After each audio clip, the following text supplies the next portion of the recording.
The tech bros are trying to take away your humanity, but you're not a machine. Let's talk about what it means to live like a human in this high-tech world. This is Analogish, and I'm your host, Becky Mollenkamp.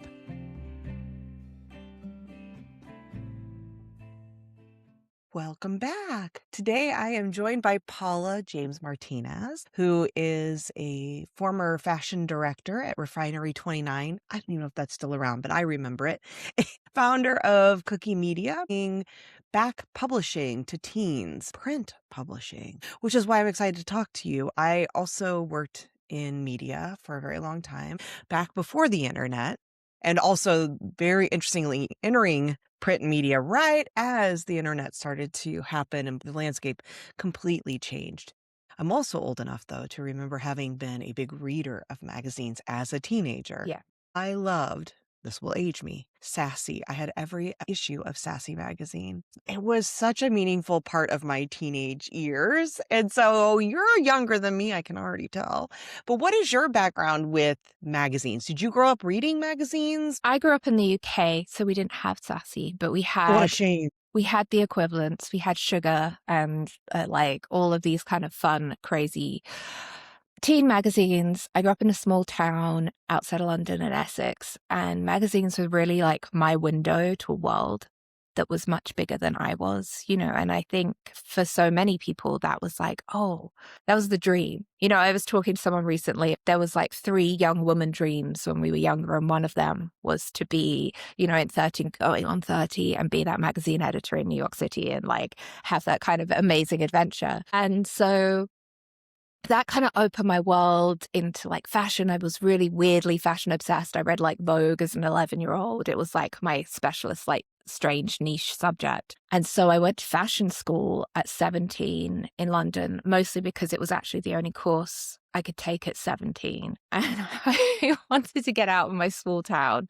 And from there, I got a job when I was 19 at an indie magazine in London called Dazed and Confused. And I was assistant to our publisher. And kind of like you, it was in that very interesting in-between moment where the power was still print, the editors still had a lot of clout, but there were like the rumblings of bloggers, and there was like the rumblings of the shift to online, but it was kind of looked down upon at that moment in time, and people didn't really want to welcome it into the world. So I actually ended up being in charge of digital development, I think, and running the website side at 21 because no one else wanted to do it. You were the right age. They were all like, well, let the kid do that because the kid understands that stuff. I remember that. Print was so to their detriment, clearly. Yeah. So convinced this was like a fad. It wasn't a thing that was really going to change. People were going to always want their magazines and their newspapers. And we've seen how that's gone. I was talking to a friend of mine recently who was helping me even with this whole cookie project. And I met her when she had a little stand at New York Fashion Week for this weird app called Instagram. And she was trying to get us to sign on. And we were all like, seems kind of lame. Why would we all just like want bad photos in our phones? And like within a year, it had completely changed that landscape. But I still also have this deep appreciation for print and the expertise of editors, that rich photography and the storytelling that you got from print. In many ways, those early like fashion mag days, or they just didn't make sense because they didn't need to. It was like, we're going to spend all of this money on a photo shoot in India, and we're going to paint elephants, and we're going to make just the most beautiful thing possible. And maybe only like 15,000 people are going to read this. But it also didn't matter. There was so much art still left in it then. And then I think the art and commerce, especially unfortunately when 2008 happened and the budgets all got squeezed, and advertising became harder and harder to come by, the commerce kind of eked its way in.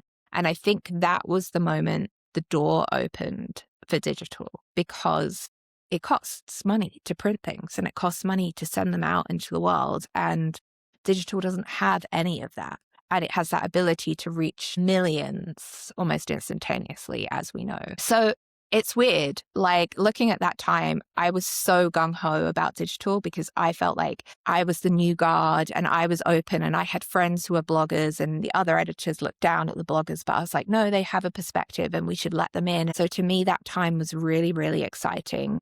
I ended up going to work for a magazine in Paris called Purple, which if you're in fashion, you know, but if you're outside of fashion, you probably don't. My boss was the Frenchest man on earth. He's like an old school artist. He was a philanderer. He was all of the things that probably wouldn't survive today, but he really taught me to appreciate the art of an interview, the art of journalism, the art of photography, the importance of supporting the arts. We were cool. Our parties would queue round the block for New York Fashion Week. And they were so wild that he started taking a camera to these parties, and he wouldn't just shoot the party, he would shoot the after party with like Adrian Brody and Chloe Sevigny in a hotel room at the Standard Hotel. And it became this really wild voyeuristic insight into the fashion industry. And it felt so new and so fresh. And on reflection, it's so weird because now everyone just shows their entire life on the internet. And so that like shift feels so old school. And so it's kind of like all come round to lead me to this place that actually what's new and fresh is to not show your entire life on the internet again. Right. Right. You have kids, right? Or a I kid? do. I have a kid. I have a daughter, Luna. She is 9. My son is almost 10, so we have children the same age.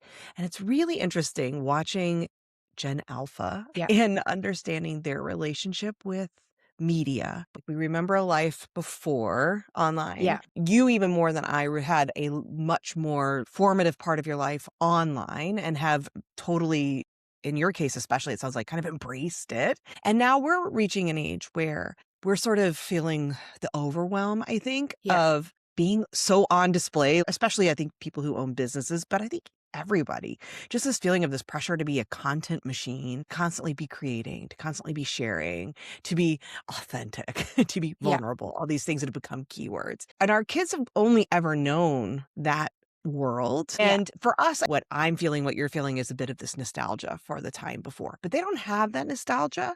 They only know this. And even so, I see in my kid, and it sounds like from what I was reading about your daughter, a similar thing of like almost a rejection of some of this. And I bring that up because on your website for Cuqui, it says nostalgia isn't a strategy, Cuqui is. And I'm wondering what that means to you and to your daughter. I think it's kind of encapsulated in your point. Like, yes, we have the nostalgia for it. And I think that comes from a place of something our kids are actually feeling the same thing as us, but in a different way. Like everyone is burnt out. Everyone is overloaded with this just kind of stream of noise and they want something to break through. We miss that time before. And that's why the and that nostalgic time and the mall and all of those things are so like heartwarming for us because it felt like, oh, I remember what it was like to not have to check my phone and have that ping in the background every single time. I remember presence. It's like that was the last time I think most of us felt fully present. And there's something sad and nostalgic to us about that time. And we don't really know how to get it back because we are online for our work. Like you said, we are online to build our businesses. We are ever present. And then on the flip side, I think how kids are bored by the internet.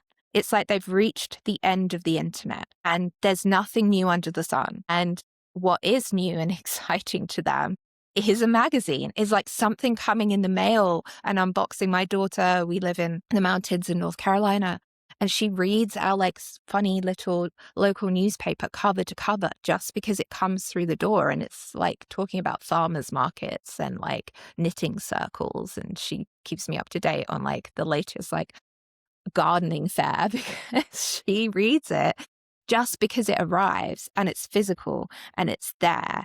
And I think kids, especially kids who've went through COVID and were so isolated for those formative years, firstly, are deeply individual. I think Gen Alpha is a really interesting generation. The oldest Gen Alphas are 15 now. They're not babies. There are a few babies at one end, but they're coming into these years of like, what does culture look like for them? What does socializing look like for them? What does interacting with the world look like for them?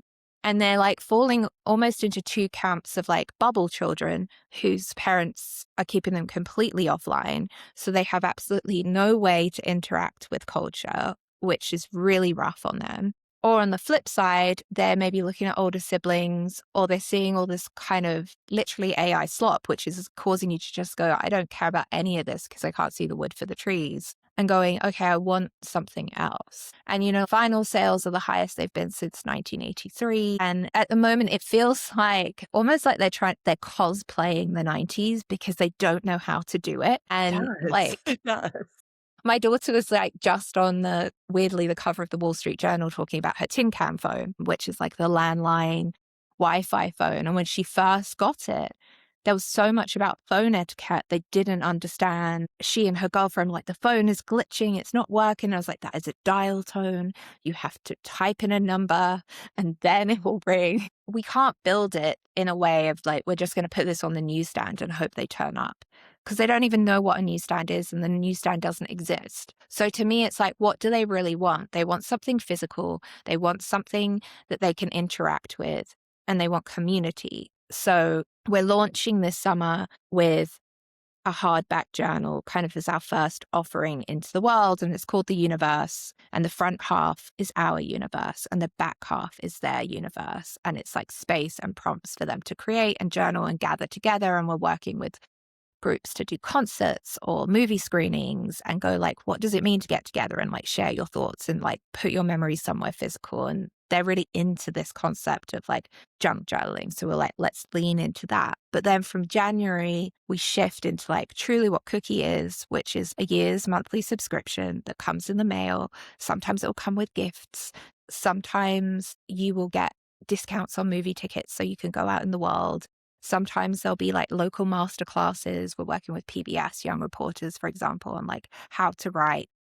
It's like a club, and print is your entry to the club. And every kid will get a club card and become part of the Cuqui Club, because we can't bring them back into magazines in the same way because they don't understand it. So how do we bring them into things in the way they do understand? They love the idea of unboxing. They love the idea of discovery. And they also like creating, like very physically, like crochet is really a huge trend amongst Gen Alpha. So when we talk about like, it's not nostalgia, there's obviously an element to nostalgia. And I think, even like older teens have a little bit of nostalgia for something they never lived because they look at that freedom and they look at that kind of acceptance. Like I've spoken to so many teens and so many parents of teens, and like one of the biggest things that keeps coming up is like Gen Z isn't dancing because they're too scared of being videoed. There's a word that I discovered maybe 2 years ago that I didn't know, and it means exactly what you said. The word is anemoia, and it means a nostalgia for something you've never lived. And I get it because I see kids that are so fascinated. My kid is 10 and he's got one friend who only listens to like 70s rock. He listens to all of it on vinyl. They balance this with also being online. Yeah. Playing video games online and, watching YouTube shorts and stuff.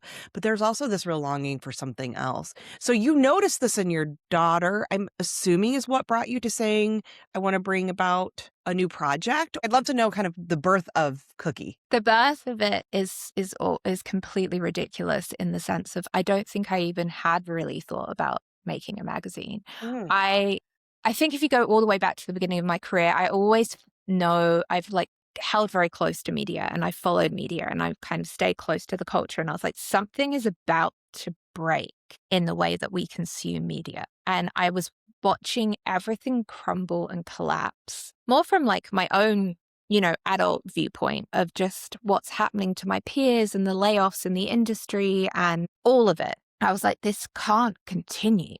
Because if I feel like this, and I know I speak to my friends, they feel the same way, and we're all exhausted and everything's collapsing and it feels like we can't trust anything anymore, what's going to happen to media?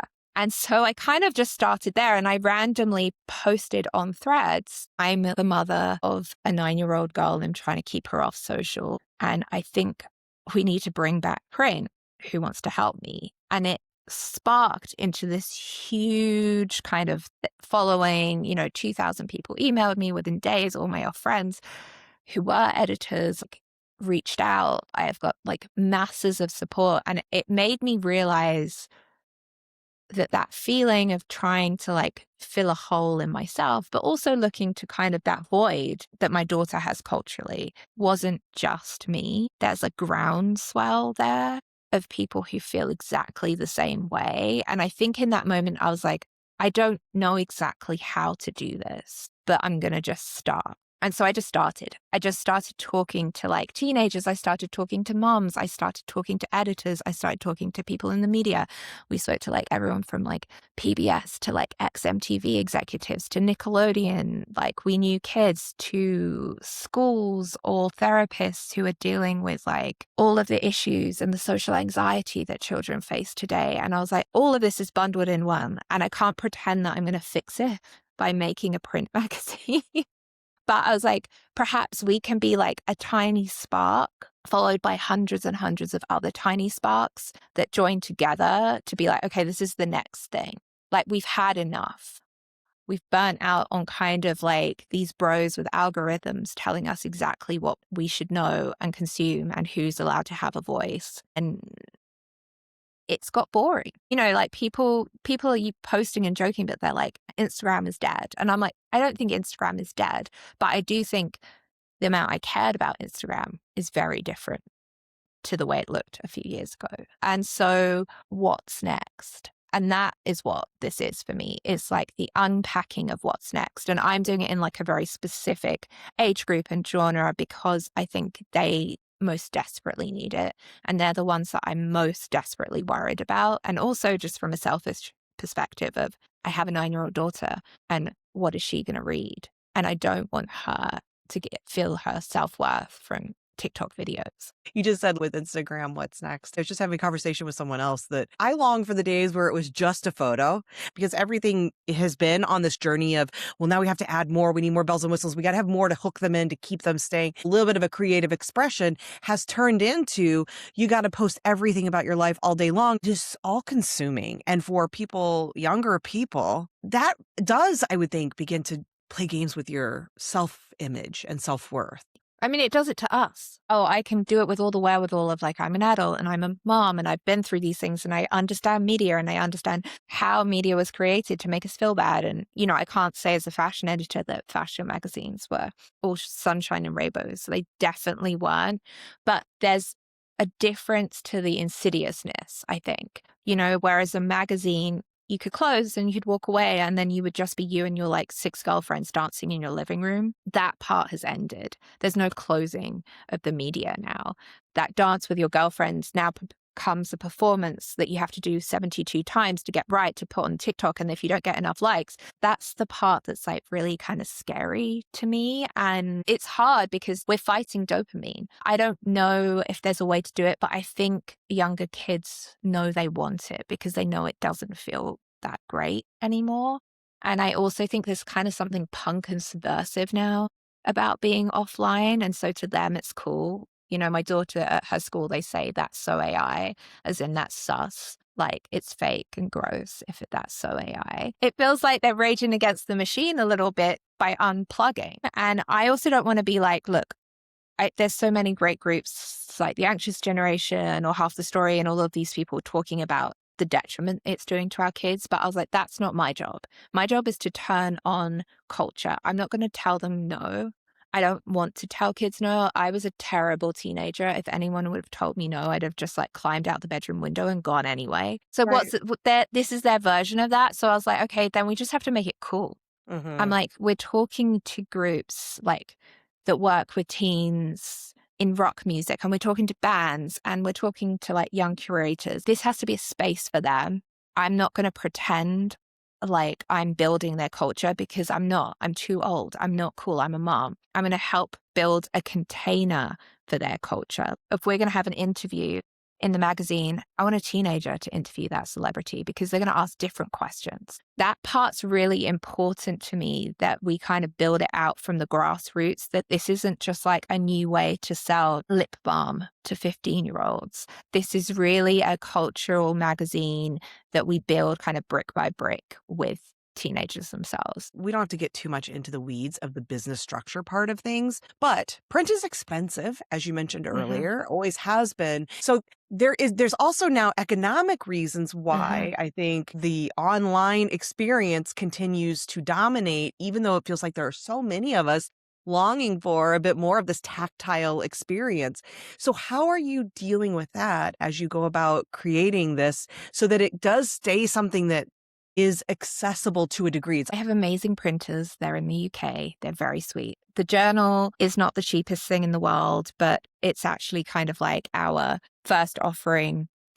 It's just not cheap to print because it's hardback. They're going to make a certain amount with our early supporters to go, this is our story. This is who we are. You can see it. You can see we can do this. Look how fun it is. Look how cool it is. But it's also a keepsake. But once we move into monthly, we've tried to push the costs as low as possible. And that's also why we're trying to do this idea of a yearly membership. We're going to do $100 for the year, but it's also going to include the club, and it's also going to include discounts, and it's also going to include these other things, because it's going to come out to like monthly, like the same as a cup of Starbucks. To me, as a mom, I was like, $8 a month is something I could do for my child. Also, I'm hoping if we can get enough kind of early parents who can do the $8 a month, I'm talking to like groups in like Appalachia, for example, or Kentucky, or places where kids truly don't have even $8 to spend a month on a magazine. And can we work with middle school groups there, or libraries, or youth groups? And we will subscribe those baked into those monthly print runs. That's really why I want everyone to commit to this 1 year subscription, because I know then we can do it. We have enough space to give this much away to kids who wouldn't otherwise be able to access print. Consumers have gotten to this place of expecting so much content for free that when someone asks them to pay, like, I'm not used to that. Human efforting went into building this. These humans need to be paid for their efforting. They should be, they deserve to be. So it's also like a retraining of our brain that, yeah, we need to pay for content. Yeah. And I think that's the part too. We're trying to build with a really small team to start with, because I'm like, I don't want to lay anyone off. You know, I would like to build with a very solid small team, and then we'll bring in contributors and pay them for those articles as we get there. There's been too many layoffs in media, and media is such a fickle industry. That's another reason why, to me, this subscription model is so vital, because I think there are people, there are moms, there are families, there are just supporters of print who understand the value in paying for something, and they're there, and we know they're measured. But advertising is fickle. You know, it depends on the stock market. It depends on all of those things. And if we're relying solely on that, it really worries me for the livelihoods of the people that I'm involving in this project. You know, like right now, we're like beg, borrowing, and stealing. And we're just like, we're going to make this happen through like force of like nature and love and just like early support, you know, and people have been incredibly supportive and amazing. But once it turns into that monthly, I was like, we have to be a business. We have to be sustainable, and we have to know that everyone we commit to paying is going to continue to be paid, because it's not fair. And you're right, it is a retraining. It's like when people are like, oh, that costs a lot. And I was like, but how much did you spend yesterday when you went to get a coffee? And I think that that's also, unfortunately, where the death of the expert comes in. And because experts spend a long time learning something and becoming experts, and it's their livelihood, and they should be compensated for that. And so it's that flip side. If you don't want the algorithm popping into your brain, the other option is to pay the experts. And it is going to take a kind of coming back to, where does value exist? Where are things decentralized? To me, it's almost like choosing to support a small business, like that maybe the local bookshop, it costs $2 more, but the impact it makes on your local society is huge. There's more thoughtfulness when we are Yeah. paying for what content we want to consume, and we actually put money towards that. We are thinking through, is this content I want to consume? Do I care enough to pay for this? And when we start to curate our lives in that way, then yeah, we're going to have less sources of content, but it's going to be the stuff we really want and we're really excited about. And when we don't do that, we're overwhelmed by the noise, because right now you just get content from everywhere. It's all all free. So you're like, sure, sign me up for that newsletter and that newsletter and that thing and that thing. And then suddenly you're like, why is my inbox so full? Well, if you had to pay at each of those points, there's many places you would have said, I don't really want this content enough to pay for it. The act of having to pay actually helps to create that curated space that so many of us say we want, but they have trained it out of us. I think that's the big reclaiming of our time as well. It's like, okay, I actually can just put it down. And it's so hard. I'm like addicted to my phone as much as the next person. We're launching a campaign for the summer when we launched the journal to like take back summer and remember what summer used to be and remember the promise of summer break and how those like lazy hours used to feel. And much as it's about Cuqui and the magazine, it's also as a reminder to us as parents to go, can I commit to maybe every Saturday morning not having my phone on and going out? And I know I'm not saying it's possible for everyone all the time. I get it. I'm a working mom. And my phone is actually, unfortunately, I'm on my phone like 200 times more since trying to build this project. Put on the website death to doom scrolling. It's a great phrase because I do think it's sort of what so many of us can relate to. I don't know about kids. Does that relate to them or does that resonate I think with they them? think we are doom scrolling our lives away. A lot of the kids themselves are actually not on a lot of the platforms yet. Mine's not, but they either see their friends who are and they see them kind of pulled in by the addiction, or they see older cousins or siblings who are just flicking on their phone, and then they see their parents. And I think that's the hardest part for me sometimes is when I get called out by my daughter, like, you weren't paying attention, you were on your phone. And like, you know how much that hurts. It stings. And you're like, why was I doing that? Why wasn't I here? And sometimes you can't be there because it's work and it's Slack and you have to like do 12 things. But sometimes I am just doom scrolling. And why? That's the deep question there, is the why that we all have to sit with. There's obviously the addictive nature, the dopamine piece that you're talking about, habit. It's just become habitualized as well. But I think there's also something there that we probably need to sit with, of the discomfort that it creates of the quiet and being in our own quiet or in our own world instead of having something that allows us to sort of be viewers of the world instead of participants. And that's challenging. But I think as parents, most of us think, this is not what I want for my kid. Like, I know I've fallen victim to this. I don't want this for my kid. And it is scary. I'm interested about the magazine. Is it for boys and girls, just girls? We went back and forth. We were like, do we make it completely non-gendered? And I was like, as a magazine editor, I was like, there is a reason magazines go into niches. So I think Cuqui itself, the first iteration, is going to be like for girls or those who identify as being interested in things that girls are into, and boys can read it. And I would love boys to read it, but also we are going to talk about periods and we are going to talk about like, fun ways to deal with your, like, put your mascara on. And we're going to talk about the silly stuff as well as the heavy stuff. All the events, if we do film screenings, like movies, music, of course, that's open to all genders because who cares? It's like a band. Everyone should enjoy a band. Ages is like 13 to 18-ish. Yes. And that was very intentional, knowing that when I was 11, I definitely read 17 magazine, and was like, oh my God. And I don't want to be aggressive or pornographic, but I do want to be able to talk about sex and body issues and questions that teenagers have. And so to us, putting that 13 to 18 just gives us that space. And then it's on a parent to decide. And also the stories are going to be from teens, and they're going to be real stories from teens of like, this is how I feel about something. There is something magical about turning the pages and holding it in your hands, being able to put it on your shelf and come back to it. And I still subscribe to Ms. It's not what it once was. The magazine's smaller. It comes less often because, again, it's so expensive. But I support it because just like every 12-year-old, I love getting something in the mail that's not a bill. I get to sit down and read this thing by the pool or in my recliner or wherever it is and like have a tactile experience, take my time with the words.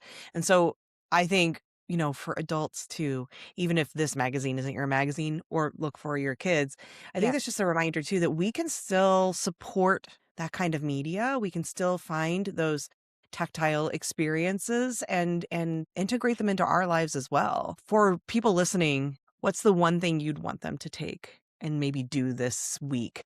to kind of get back in touch with their humanity. Go out, if possible, without a phone for like 2 hours. You know, I've been trying testing it myself, just taking a book and like going to a cafe and not letting anyone contact me for 1 hour, and the world has not completely collapsed. It's hard as a parent, especially if you don't have a co-parent. I understand you need to do that. Or, you know, saying Saturday morning, I'm actually just gonna read, or I'm actually gonna watch a TV show. I'm gonna watch a whole movie and put my phone in the other room. When I don't realize I don't have my phone on me, I can just be in the world. But what's funny is the times when I know I don't have my phone, I can feel that like panic kind of feeling of like, Yeah. it's just so interesting how we've been trained. So I love that. Where can people find out about Cuqui? Not spelled like Cookie. It's spelled like No, your mother-in-law's name. Cuqui. And the URL is cuqui.club.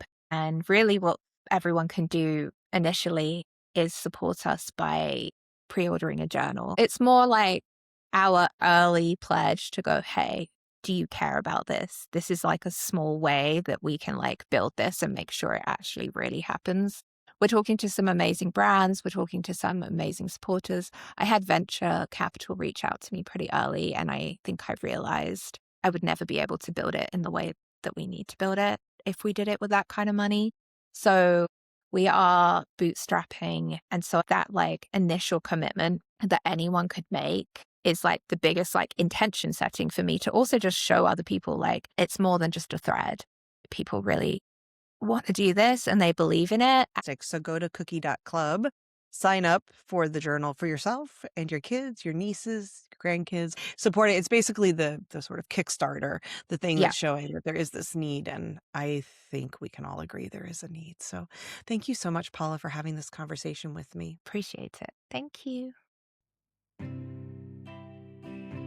Thanks for listening to Analogish. This episode is over, but the world is still out there. Go find it.